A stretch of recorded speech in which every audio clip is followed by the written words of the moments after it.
Now we're going to use the number line app to show subtraction, jumps on a number line. The first problem we're going to do is 57 minus 30. So in this case, instead of typing in 57 using the gear, what I'm going to do is slide over and find 57. I want to have 57 more towards the right of the screen because I'm going to be working backwards. I'm going to be removing some from 57. So the problem that I'm going to be doing is 57 minus 30 equals. And much like the other problem that we did, what I'm going to do is I'm going to use the jump indicator, and I'm going to show that I'm going to be jumping back 3 tens from 57. So I'm going to create a bar that is 10 long. So I'm going to use the number here. I can see that's 5. And now I'm going to make it larger so that it's 10. And this time I'm going to be going backwards. Now there's a couple of different ways. I can either use the green bar to show that it's 10 and I'm going in this way, or as you see the arrow is going to the right, which is kind of confusing. So what I'm going to do is I'm going to change it and I'm going to go this way and make sure that it goes back 10. There we go. Now I'm going to place that right at 57. Now it's showing that I'm going backwards. I'm removing 10 from 57 and I land at 47. I need to do this 3 times because there's 3 tens. So I'm going to copy it and I'm going to place that number, that jump right next to the other one. So 10 more away from 47 is 37. Now I'm going to have to adjust my bar just a little bit as I move across the screen, and I'm going to do that one more time.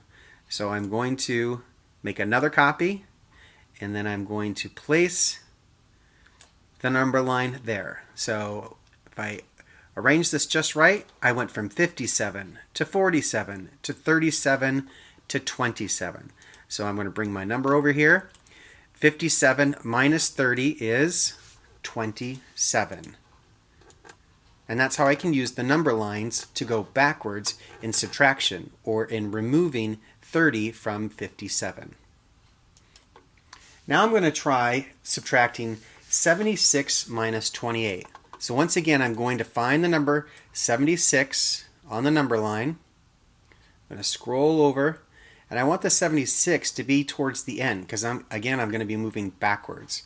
So I'm going to type in my problem, 76 minus 28 equals.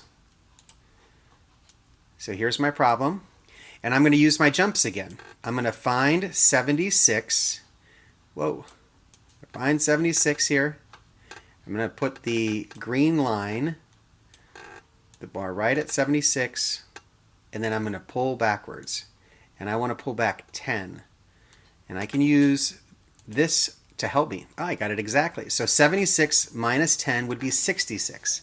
Now I'm going to select that and copy it because there's 2 tens and 28. So now I'm gone from 76 to 66 to 56. Now I need to go back 10 more or 8 more, but I'm going to use a 10. I'm going to copy it, put it on there, and then I'm just going to adjust that 10 and make it 8. So I'm going to pull this back 2. There's 9. There's 8. So when I look at my whole number line, I went 76 to 66 to 56. Then I went to 46, but I came back 2 because I only wanted to subtract 8 because it's 76 minus 28. And now I can add my answer. 76 minus 28 is 48. And that's how I can use the number line app to help me do the jump strategy for addition and subtraction.